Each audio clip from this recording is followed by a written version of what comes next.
Tyler from Aspire Sports, and in today's video, I'm going to give you my wide receiver rankings 13 through 24. If you missed wide receivers 1 through 12, check out the video up above. I'll link it here. Check that out. I highly suggest it. Also, if you enjoy this content, please do me a favor and like and subscribe. It would be really appreciated if you did. So with that being said, let's get into the video. Coming in at wide receiver number 1 for me is going to be Keenan Allen. And I love Keenan Allen, and I have a hard time not moving him up. In full point PPR, I would move him up a couple of spots to number 11. But for now, for 0.5, I would keep him here. He's going to see a ton of work next season. He has the past couple of years. He's going to see a ton of work. Now, his ADOT last season was 4th lowest for wide receivers with over 80 targets or more. So he's not going to see the ball downfield a whole lot. I mean, he's a slot receiver. He's the best slot receiver in the NFL. But his average depth of target is going to be lower, which is going to cap his upside just a little bit. But he's going to see so much volume next year, and volume is king. So that's why he's wide receiver number 13 for me. So Keenan Allen, 13. Coming in at wide receiver number 14 for me is going to be Terry McLaurin. Now, some people are probably going to think that this is a little bit too low. Terry McLaurin last year finished as a top 20 guy, wide receiver number 20, with basically Taylor Heineke, Alex Smith, Kyle Allen, and Dwayne Haskins as quarterback, right? So motley crew of quarterbacks. This year gets Ryan Fitzpatrick as his quarterback, which is an upgrade for sure. But Ryan Fitzpatrick is going to be 39 years old during the season this year. Ryan Fitzpatrick has supported wide receivers number 1 in the past, but at 39 years old, and I would say really he's an average quarterback at best currently in the NFL. Like, let's not get too high on this, right? This is still a team that is built to play solid defense. They have a very, very good defense and run the football. I don't think Ron Rivera is going to let Ryan Fitzpatrick just sling the ball all over the field, and I don't think he's going to have to. So I think that's going to cap his upside a little bit. I see him as a high-end wide receiver number 2, but currently he's being drafted like inside the top 10, so I won't have probably a whole lot of shares of Terry McLaurin this upcoming season. So that's why I have him currently at wide receiver number 14, just because he's going to be capped a little bit by this team construction, how they want to, their scheme and how they want to approach football, run the football, play good defense. So Terry McLaurin, number 14. Coming in at wide receiver number 15 is going to be Robert Woods. Since coming to Los Angeles back in 2019, these have been his yearly finishes. 31, which was his first season. He missed 4 games. Wide receiver number 10, 17, and 13 this past season. Now, that was with Jared Goff, right? Now he has Matthew Stafford as his quarterback. I believe he can easily be a top 15 guy. Over the past 2 seasons, he's averaging 124 targets per season. So that's more right there tied with DK Metcalf this past season. So I believe he can be a top 15 guy. Robert Woods, 15. Coming in at wide receiver number 16 for me is going to be Tyler Lockett. And I may be a little bit higher on him than other people are. Currently, he's being drafted as wide receiver number 22. Over the past 3 seasons, since Doug Baldwin left in 2018, he's been a top 15 guy every single year. His yearly finishes have been 15, 14, and 8 this past season. Last year, he had 133 targets to DK Metcalf's 124. So it's not like DK Metcalf is the preferred target. No, Tyler Lockett is. Sure, the emergence of DK Metcalf, especially in the red zone, is going to cap his upside a little bit. But Tyler Lockett's still a top 20 guy, and you're currently getting him at wide receiver number 24, which I would say is like his absolute floor. So that's value pick right there, people. So Tyler Lockett, number 16. Coming in at wide receiver number 21 for me is going to be Cooper Kupp. Cooper Kupp over the past 2 seasons is averaging 125 targets per season. That's 1 more than Robert Woods, who's averaging 124. Now this is with Matthew Stafford, right? Like I already said with Robert Woods, an upgrade at the quarterback position. Like, I think these 2 guys are being a little bit undervalued. Cooper Kupp is currently being drafted as wide receiver number 21, so I think he's also good value. And especially in full point PPR, I would even draft him a little bit higher than where I currently have him ranked right now. So 2 guys that should see good volume, an offense that should be very good as well. So Cooper Kupp for me, wide receiver number 17. Coming in at wide receiver number 18 for me is going to be Chris Godwin. From weeks 10 through 17 last season, when this offense found their groove, and after he had surgery, I believe he had to insert a pin into his pinky, he was wide receiver number 13. So 10 through 17, wide receiver number 13. I believe this upcoming season, this offense isn't going to pick up exactly where they left off, but is going to be much better than what what they were at the start of the season. Chris Godwin is going to be a big beneficiary of that. I have Mike Evans ahead of him just because of his work in the goal line, like around the goal line and in red zone. But Chris Godwin, still a top 20 wide receiver for me. So Chris Godwin, 18. Coming in at wide receiver number 19 for me is going to be Adam Thielen. Adam Thielen last year was a top 10 guy in fantasy football. That was despite having only 106 targets on the season, which was 26 amongst wide receivers.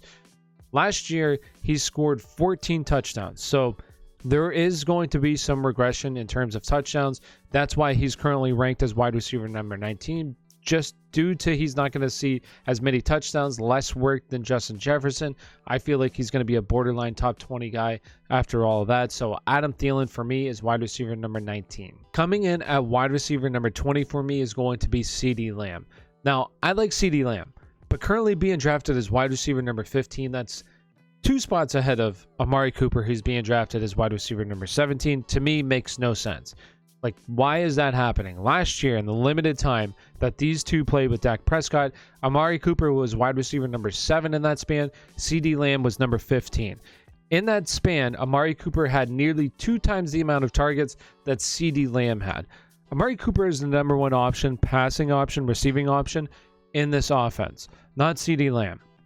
CeeDee Lamb, I believe, can finish as a top 20 guy, but there is no way in hell that I'm drafting him over Amari Cooper. Like, that to me makes no sense. So CeeDee Lamb, top 20 guy. This offense, I believe, is going to be high scoring, high octane offense that can support 2 top 20 guys. So for that reason, CeeDee Lamb for me comes in at wide receiver number 20. Coming in at wide receiver number 21 is going to be Julio Jones. Now, I made a thread on Twitter as to why I'm not nearly as high as other people on Julio Jones, where Julio Jones is currently being drafted as wide receiver number 13. To me, that's crazy, all right?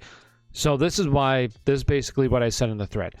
2019, when Ryan Tannehill took over as a starting quarterback from weeks 7 through 16, he was 26th in passing attempts in that span. In 2020, he was 18th in passing attempts, which out of all the quarterbacks that started a full season, 16 games, he was last in terms of passing attempts amongst those quarterbacks. All right. So last year you have Corey Davis, who had a very good season. He had, in 14 games, had 90 targets.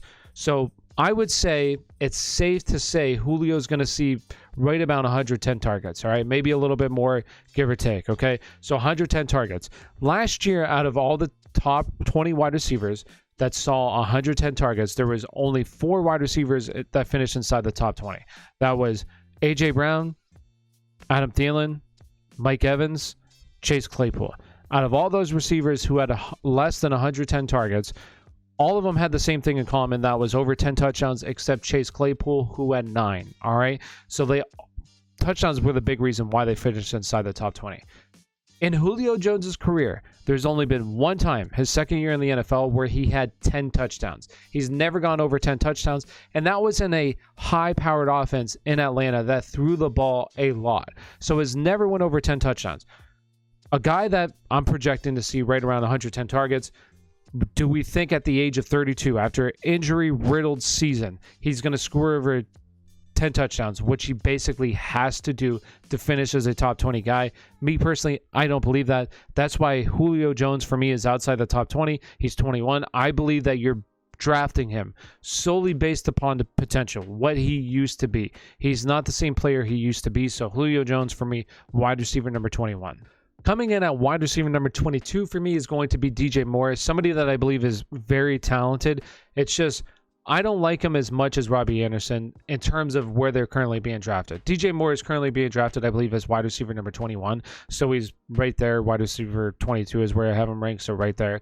But currently, Robbie Anderson is being drafted as wide receiver number 34. I'd rather take that value than DJ Moore, where I just don't think there's a whole lot of value. I feel like he's just pretty solid where he's at. He's a very good wide receiver, don't get me wrong. Super talented, but I'd just rather have Robbie Anderson at his price point. But DJ Moore is fine. If you like DJ Moore, go ahead and get him. DJ Moore, for me, wide receiver number 22. Coming in at wide receiver number 23 for me is going to be Deontay Johnson. Deontay Johnson last year saw the 6th most targets in the NFL, and that's despite missing a game and leaving a game in the first quarter last year. So he's the number 1 receiving option in this offense, okay?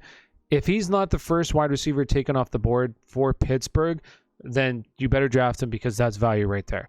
He's the number 1 wide receiver in Pittsburgh. Sure, he's going to drop the ball a couple of times. But in terms of fantasy football, you don't get negative points for drops, so who the hell cares, right?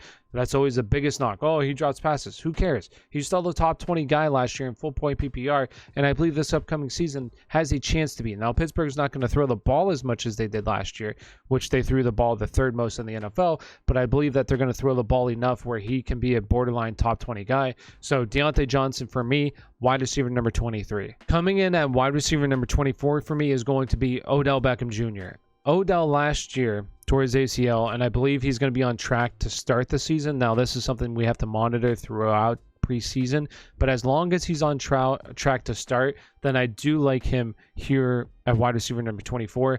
He's currently being drafted like wide receiver number 30 range, so I believe this is solid value. This is a guy that last year, prior to his injury, was wide receiver number 16 in fantasy football. So you have a guy that's basically being drafted as a wide receiver number 3 that can be a borderline top 15 guy in fantasy football. Now, this is an offense that likes to run the football, sure, but Odell Beckham Jr. is still one of the better wide receivers in the NFL.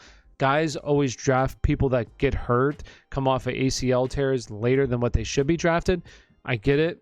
It's a bad injury, but I still think that he has a chance to finish borderline top 20 and a guy that you're getting as a wide receiver number 3. So yes, I do think that's solid value, and as long as he's on track to start the season, he should be somebody that should be on your draft board because it's solid value.